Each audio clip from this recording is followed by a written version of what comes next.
Well, I always had the concept that wherever I played, whether it'd be in a league match or a tournament or whatever, I gave 100%. Hello there and welcome back to Serving Up Trouble. This is the podcast about everything women's table tennis. Episode 2, and we've got an incredible interview. Jill Parker, one of our most decorated medalists, is on the show to talk all about how she started, how she got into the sport, and also about her journey to the European Championships and being ranked number 6 in the world in the 70s. It was such a great conversation and a great opportunity to chat to Jill. I've known her for a really long time. She knew my dad before. I think she came and visited my mum like not many days after I was born. So she's always been present in my life, but I've never really had a chance to properly sit down and ask her questions about her career. So this was an amazing episode for me, and I want to thank Jill for having a good chat. Before we get into all that, my adventures in table tennis this week, I went to the first training day that I've been into probably since I was a teenager.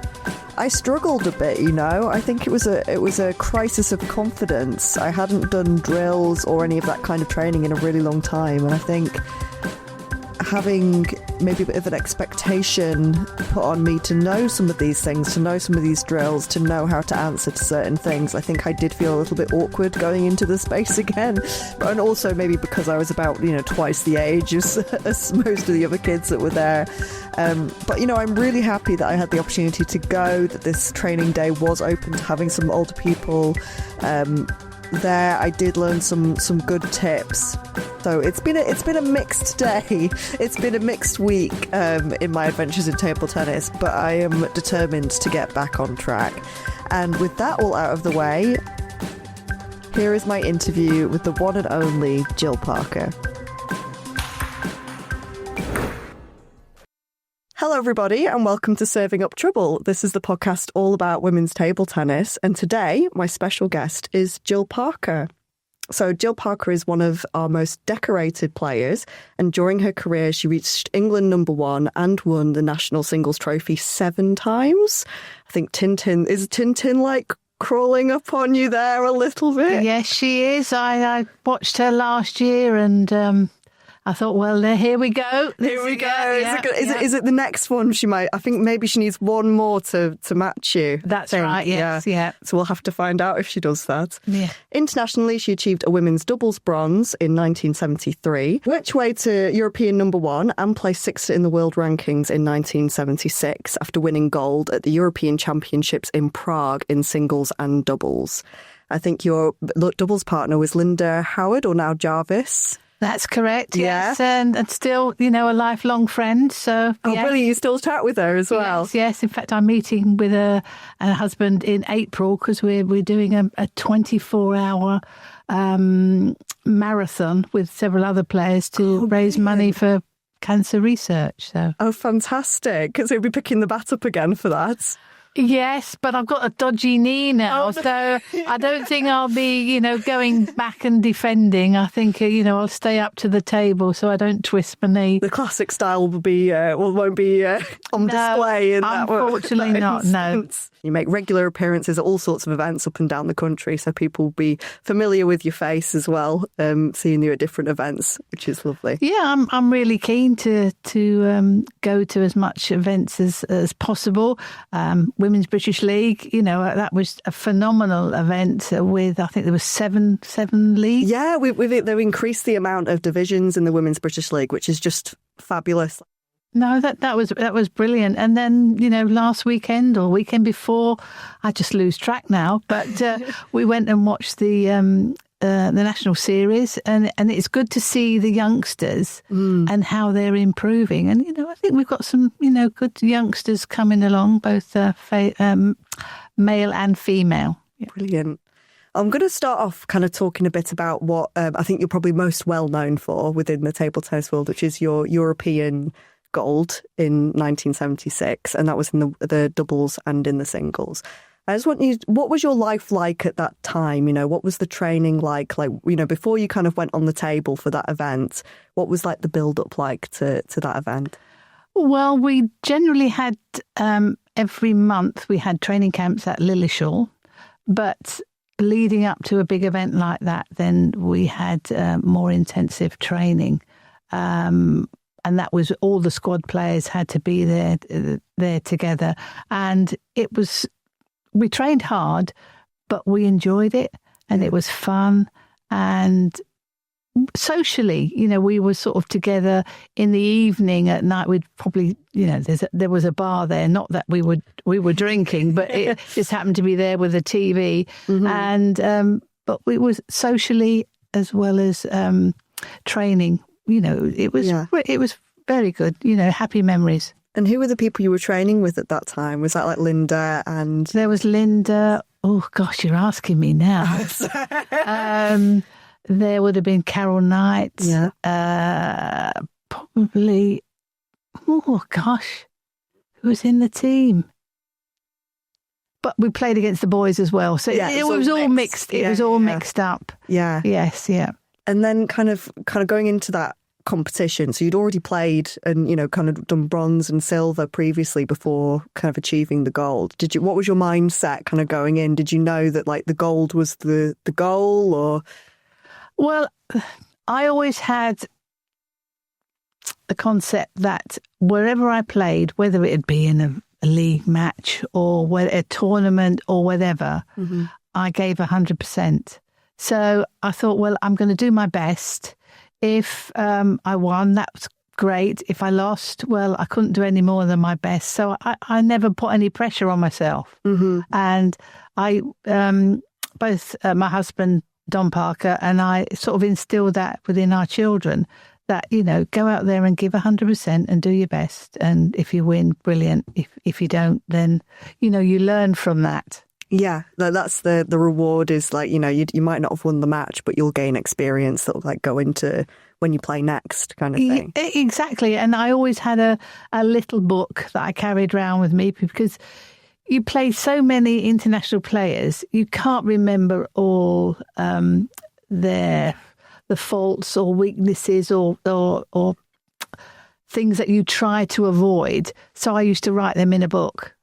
Oh, great. Have you still got it? I've still got it. There'd only be a line or two. Yeah. I mean, it wasn't an essay or anything, but so that I could look at that before I went on to play them. But I've still got somewhere, because we moved house last April, and I've got boxes still to unpack. So it's in there somewhere. Is the trophy still in those boxes, or have you placed that one from the European? Yeah. Well, unfortunately, at one house we were at, my son, bless him, because he was absolutely mortified, he leant on it and it fell down and broke. So I've just got I've got the lid.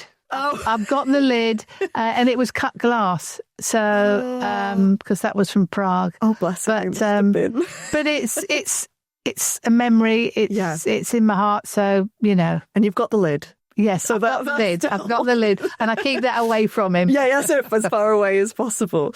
Kind of going right back then to how you started. So do you remember like the first time you picked up a bat? In what environment was that? And when did you start playing? Was it at a club? Were there coaches there, or was it in a more casual setting? Well, my brother, who's 6 years older than me, he went along to a club on a Saturday morning, and it was at the British Legion Club in Slough. And he said, "Oh, why don't you come along with me? You might enjoy it." So my parents took us, and I loved it. Yeah. And I went every Saturday for a while, and then they had sort of early evening sessions. And I went along with that, and there was a group of people, the young people there. There were coaches. I remember there was Alf Robinson, Tony Pisito, and there's Leo Thompson, and they made things fun. And so I really enjoyed it. And as I got a little bit better, I suppose I had goals, because I think everybody should have goals, whatever they are. And Tony Pisito's daughters played, and he used to take them to tournaments, and he used to take me. Right. So that's how it started. And I played in the under-10s. I remember at Folkestone. Right. That was so I suppose there were lots of tournaments around the country, and we used to go to quite a few. Mm-hmm. And because it was a different system that it is now, because you just had tournaments and that was it, and just sort of local league and county matches. But, I loved it because, I'd won some events and some I didn't. But I always wanted to give 100% of whatever I did.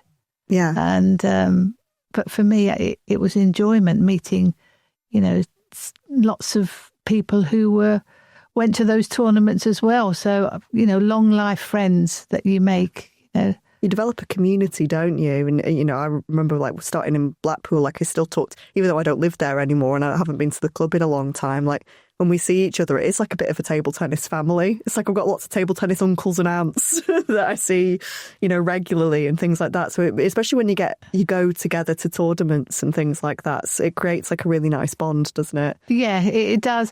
And unfortunately, though, for the British Legion Club closed. So then we had to go to the community centre, which wasn't open that much. So it was difficult for me to get practice. And then Alf Robinson, he had a table at his house, so I'd go along there and did some training there. And then as things progressed, I suppose I was sort of 15, 16 when I started playing for England. And then Tony Pacito would sort of take me up to a coach, Harry Venner, in near London, and I went there a couple of times a week. And then as I got older and I was able to sort of travel on the bus, I'd get the bus from Langley to London and train. That's a bit of a journey. It was. It did take me quite some time, but I thought, well, I was determined that's what I wanted to do. And my dad worked shift work at the airport for British Airways, so I'm not sure if I'm supposed to mention any names, but that's all right.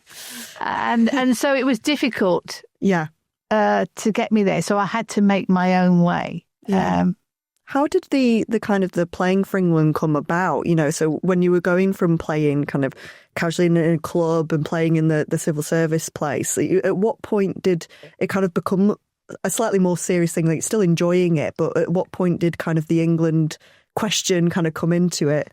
Well, I suppose because I was winning the tournaments, and then I was noticed by the England coaches. Then I was invited along to training camps and train. And I was just thinking, what age I was at? My first World Championships would have been in 1969. So I was 18 then. So I went there as a senior. And I think I learned a lot from going to that event and to see how the best players play. And, I was sort of mesmerised with how they played and their attitude. And but I also, at 16, I went to Japan on my own. Wow, that's a big trip for it was. And when you think now, that they might make one stop. So they used to make many stops to refuel. Yeah. And it was Johnny Leach, who was he was a coach in England. He knew the president of Japan Table Tennis Association. So he got in contact with him, and I stayed at his house. There was a sort of a little flat where I stayed and slept on the floor, which was that was difficult. But I got used to it. But the only problem I had was they had sort of earth tremors, which I didn't even think about. And sleeping on the floor, you'd feel it. And of course, I had no one to speak to. And of course, you had no social media there. And I couldn't get in contact with my family. I mean, it was just by letter, I used to send them. these earth tremors, that was quite frightening. But I bet. Yeah. Yeah. And that happened also when I was training in the hall. You felt them when you were training. Yeah, and and I sort of stopped, and everybody's carrying on practicing because it was the normal for them. So like, is the apocalypse happening? Yeah. So so I suppose I was determined, even at 16, I wanted to improve and see how the Asians were playing and training, and I learned a lot from them about their concentration of the training and they were. I was just mesmerised with how they did, and even now I was talking to my daughter Katie today, who used to play table tennis, because she's been over to Japan, and we remember doing the exercises, ich ni san shi rock it's touch, and it's so funny how these things sort of stick in your mind. And everybody in the hall all did the same exercise. Oh wow! Counting 1 to 10. So it's wow. I mean, you're known for being very defensive player and for getting back and kind of chopping and things like that. At what point was that always a style that you'd kind of dealt when you were very young as well, or did that something that you kind of developed later as you were maybe in your 18 teenagers kind of years? No, I always started off as defending because I was quite small. Right. And I started at 9, and to attack the ball, play forehands, it was difficult because the forehand would be more or less starting at my ear. So played a bit. I think I did the same. Yeah.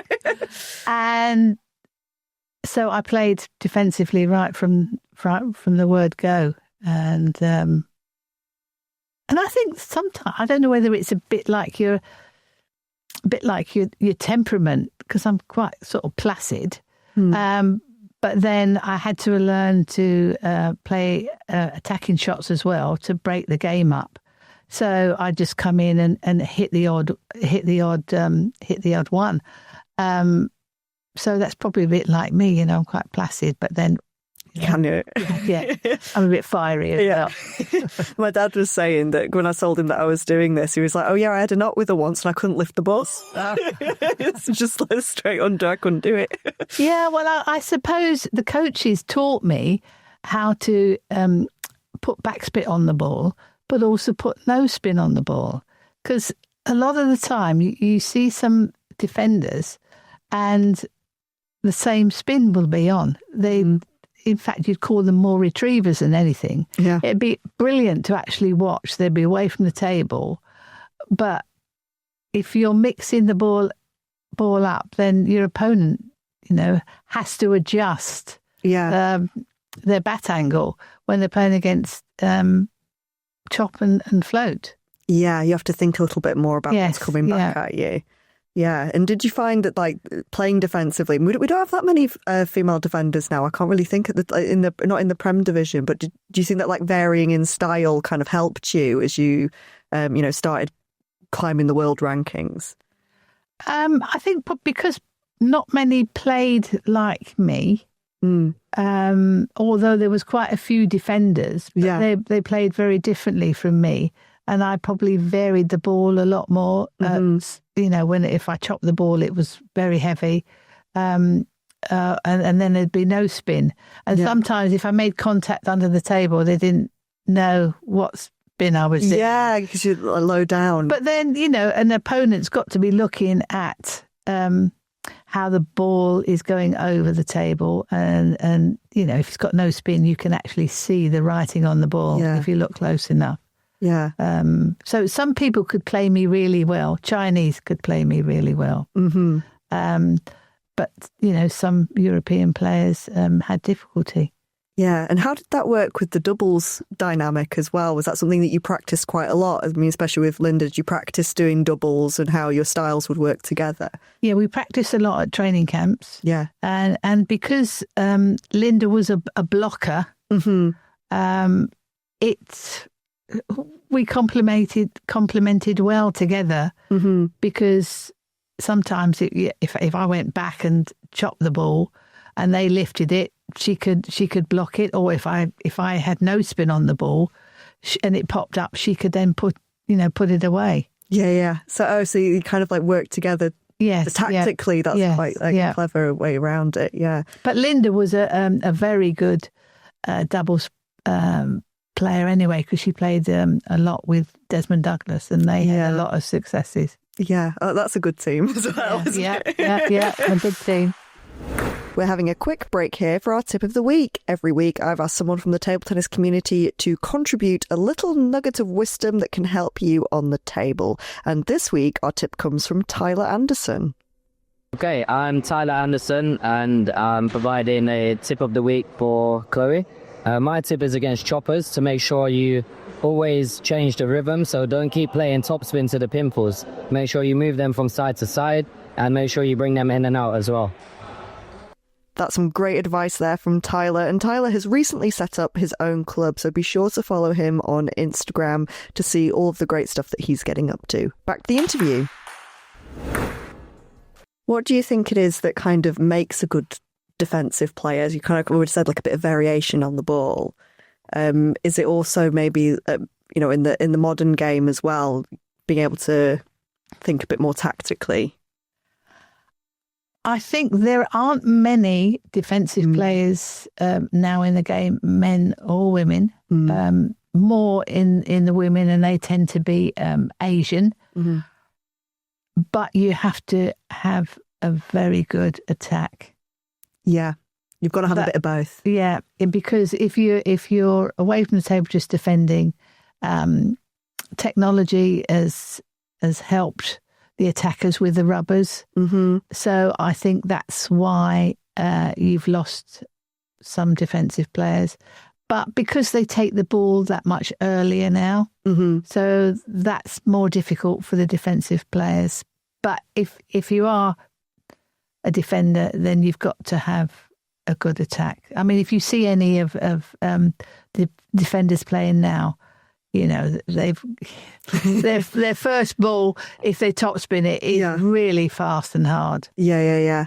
And when we were talking just a little bit before, we were talking about like your kind of pathway into England, and you said that it was always about fun for you, about like even at each stage. So can you talk a little bit about as you're going through that stage, getting older, but competing at the higher levels, how did you manage to keep it fun and interesting for you? What was your mindset while you were kind of playing, a lot during that time? Well, I suppose it was very varied. Mm-hmm. So we played quite a lot of international tournaments. So I enjoyed travelling and meeting, players from all around the world. But I suppose because in myself, I obviously I enjoyed playing, but I enjoyed training. Yeah. And that is important, as long as you know what you're actually training. What are your strengths? What are your weaknesses? And because you're always trying to improve on your weaknesses, but also making sure that you're still looking after, for me, being consistent chopping, and then coming in and attack the ball. So I suppose it's a difficult one, that you say enjoyment. Well, all the coaches that I work with made you work hard, but you always had a fun element at the end of a training session. Mm-hmm.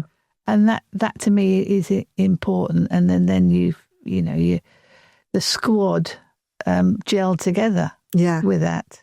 I think that was important. Do you think that kind of, going through that process also helped you as a coach, when you're then, doing the opposite and you're helping the other players come up? I think as a coach, you've got to know your players. You can't treat them all the same because they're all different. So you have to get to know them. If I said to one player, come on, let's fight. But if I said that to another player, I knew that they didn't like that. Mm-hmm. So it's getting to know your players and and making sure that they have the tools to play against their opponents and help them tactically. Because I think sometimes, I see some coaches and they're saying so much to their players, and I'm thinking they're not going to be taking all that in. Yeah. Say something. You need to serve a little bit shorter. Then say something positive. So you want them to go back to the table. Yeah.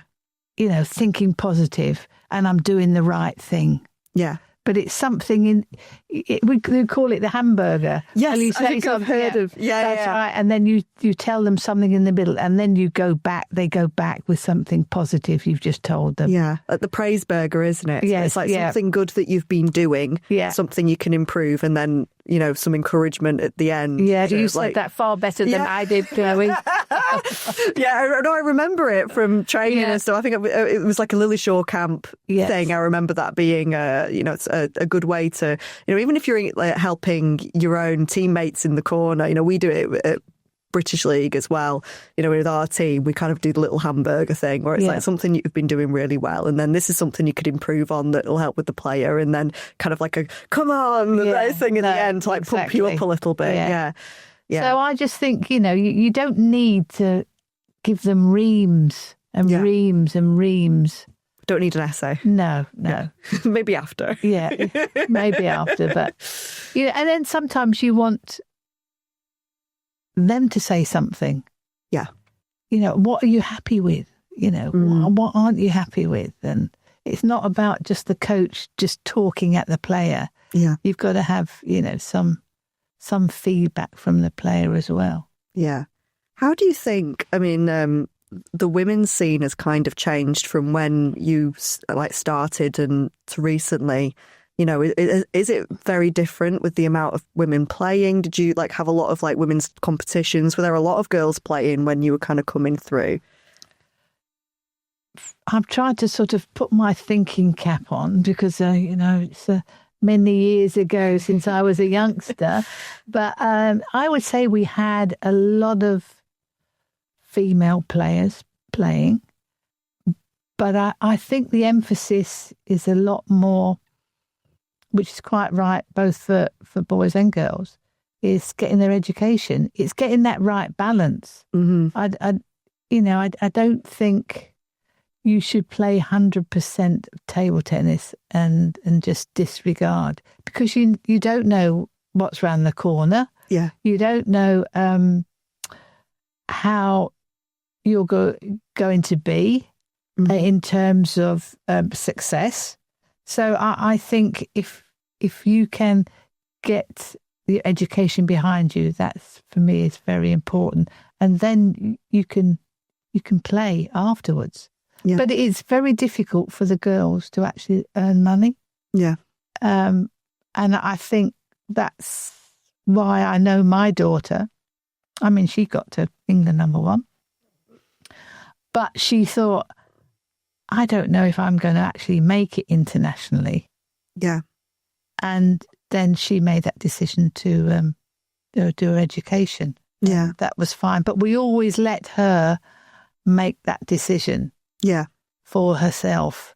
And I think it's important for, as I said, for girls and boys to get their education. Yeah, it was. I know that something that the England team, do now is that they have a bit of a coaching the whole player mentality. They kind of have these vocational exercises and things where someone comes in and does a bit of life coaching, and they have to think about what their plan would be, where they want to go to university, all of that kind of stuff, which I think is great. So, I'm not sure at what point that was kind of brought in, but it is kind of, you have to be a person, you have to have a life outside of the sport, and sometimes that can help you on the table as well, because the more experiences you have, the more different kinds of people you meet. I think you can bring that back into your sport as well. But it is tricky. I think, sometimes you have to think, to be successful, you've got to be on the table all the time, which I guess is quite tricky, especially when you're kind of thinking internationally, how far you want to be able to get. Well, I don't think I could have played 6 hours every day Yeah.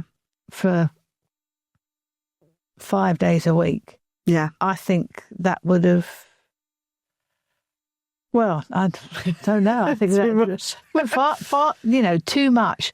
But that's what they're saying now is required. But I just think I needed something as well as. Yeah. And I'm not decrying that. They should be playing 6 hours a week. But for me, I mean, because I had to travel up to London.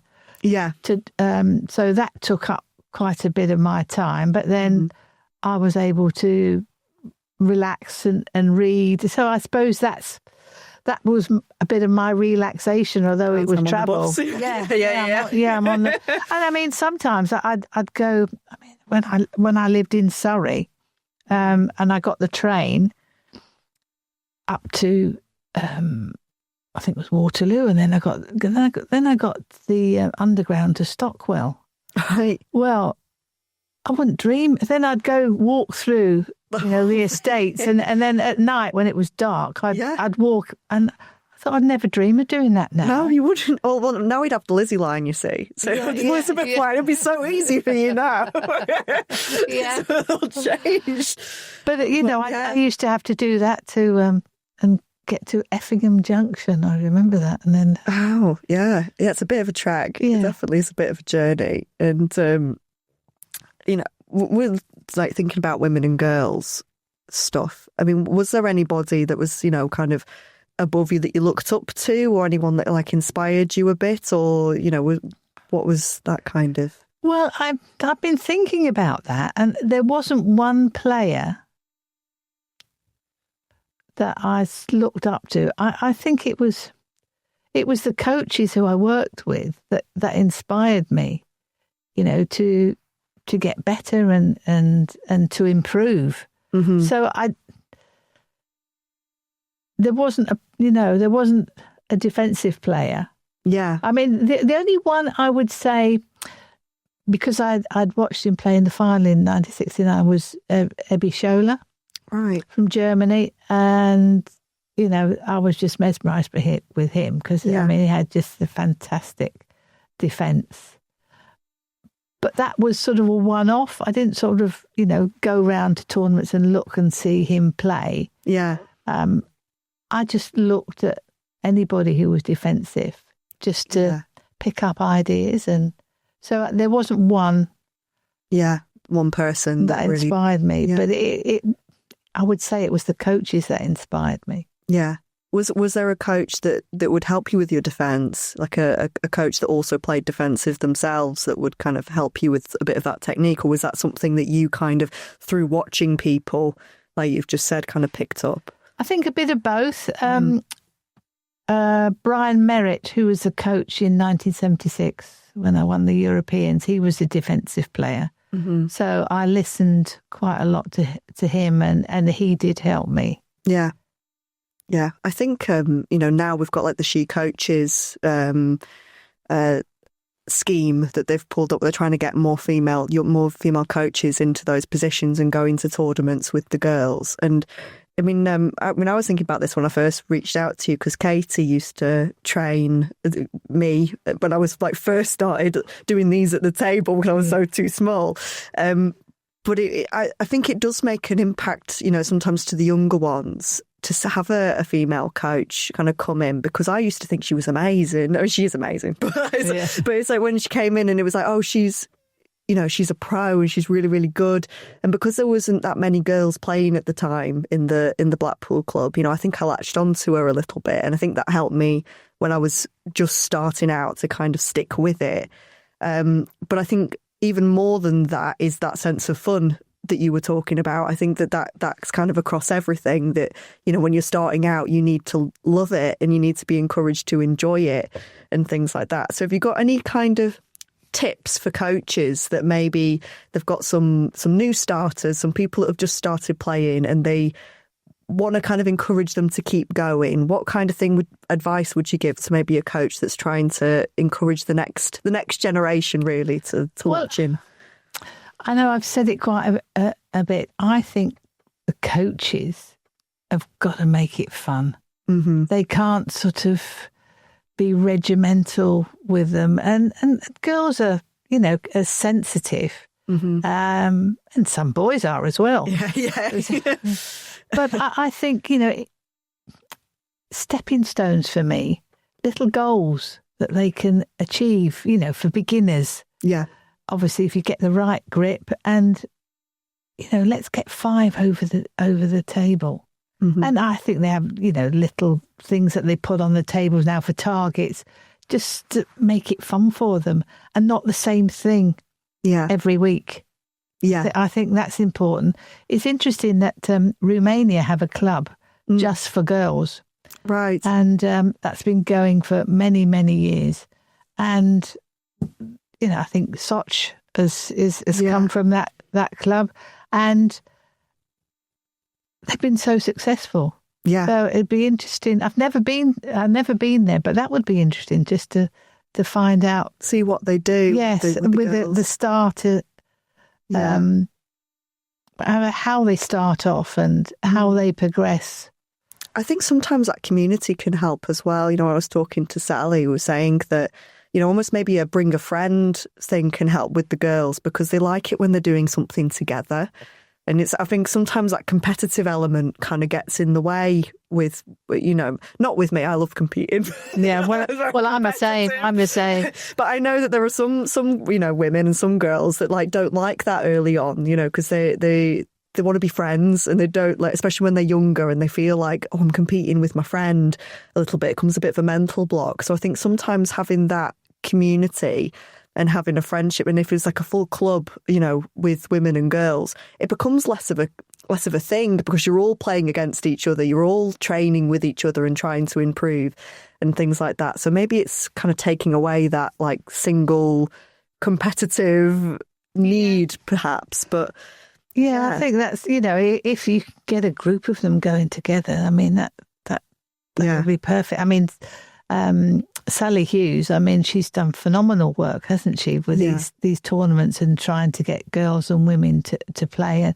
And every credit to her with the Women's British League. I mean, that's fab. Worked really well. Yeah, and I think it is kind of becoming more of a talking point between us as well. When we had the Women's British League, I was going around and chatting with people I've not seen in a long time, and people are getting back into it, which is really nice. It's nice seeing people that, I used to play when I was in the cadets and then seeing them now. And it's like, I've been probably about 10 years since I saw them last. And it's like, oh my God, you're coming back and you're playing and, still playing at a good level and coming back to club level. So I think that it seems to be shifting a little bit, which is nice to see that people are coming back to it, back to the sport and returning.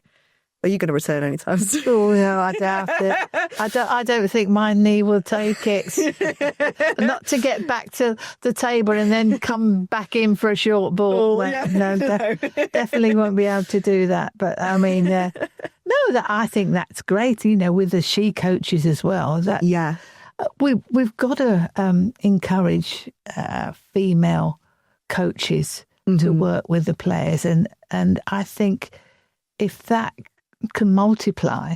Yeah. I don't know how many started. Is it 6? Yeah, I think some more that are still going through it. Yeah. So if we can entice more to come into it, to some younger ones as well, and then have it succession planning, and I just think that's good because it's a long time we haven't had any female coaches. I can't remember. Yeah, not a lot of them around really. I mean, I don't know if there is an answer to this, but when you were coaching, did you find that there was something different that maybe boys and girls wanted out of a coaching session? Did you find that you'd adapted it differently to girls and boys, or was it very much like a mixed, everybody does the same thing, or would you find that different people responded differently to different?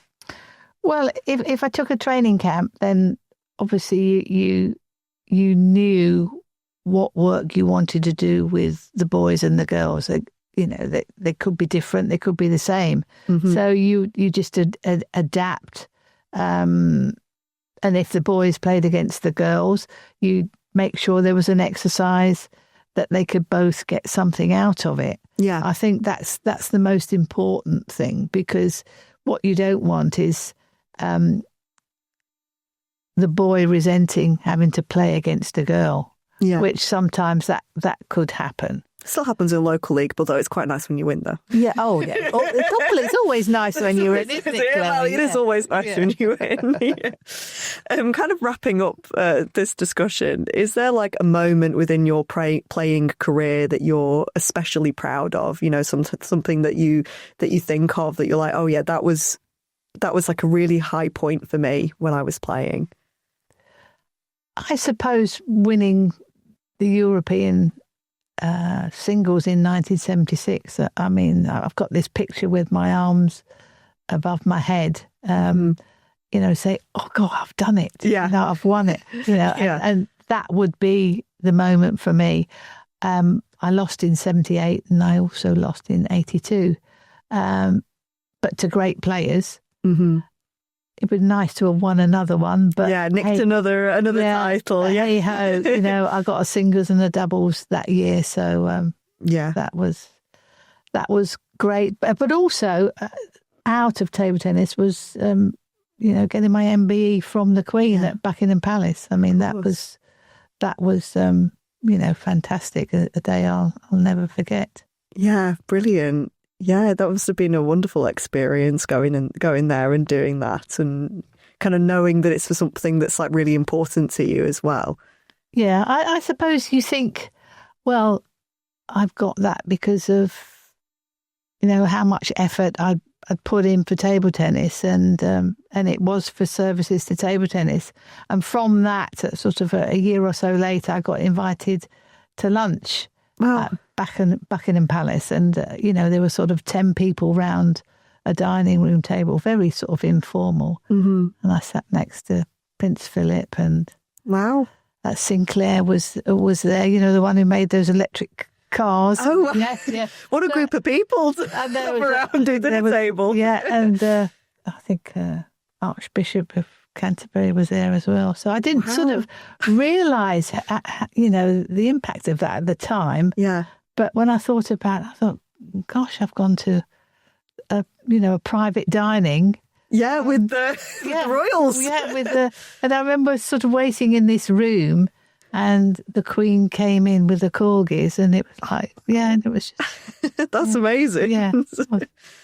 Brilliant. And then just kind of to bring it all to an end, now we're thinking about what can we do next? What's next for kind of trying to improve the women's game? How do we encourage more women and girls to be playing and to keep enjoying it and keep playing? So I was kind of in Jill Parker's perfect world, if we could do anything, what would you like to see happen next to kind of improve the sport, and especially for women and girls, do you think? Well, I'd like to see more clubs start up, because I think being in that club environment, and that's what it was like for me, with a group of girls to bring each other along. I think that is important. I'd like to see more clubs. I'd like to see if we could go into schools more and then try and entice those girls to come then to join a club. Yeah, that school club link would be good, and sort of bring a few friends along and come and try it. I think that would be good.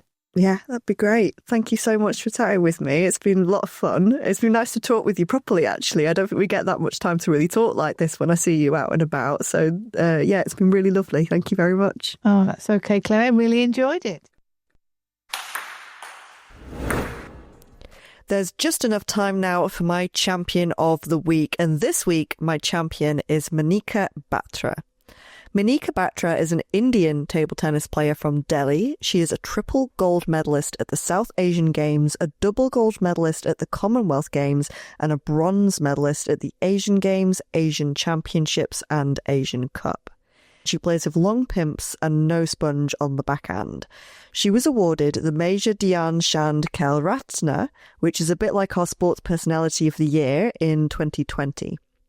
Currently, she's ranked at 28 in the world at time of recording, just behind the African champion Hannah Goda from Egypt. Batra plays very close to the table with an aggressive blocking style. She can also twiddle with the pimps, very hard to do at a high level. When we talk on this podcast about being an awkward player, I think she encapsulates that, but also with great feel and knowledge of the game. She knows how to set herself up. She knows how to use those pimps. She plays in UTT, the Indian Premier League, for the PBG Bengaluru Smashers. I'll leave her Instagram tag down below. Please follow her and check her out. And that's the end of the episode. If you would like to get in touch, please do so on our Instagram or email us at servinguptrouble@gmail.com. Next week, we've got another fantastic interview for you and some other top tips. So be sure to tune in and tell us what you think. Until then, bye for now.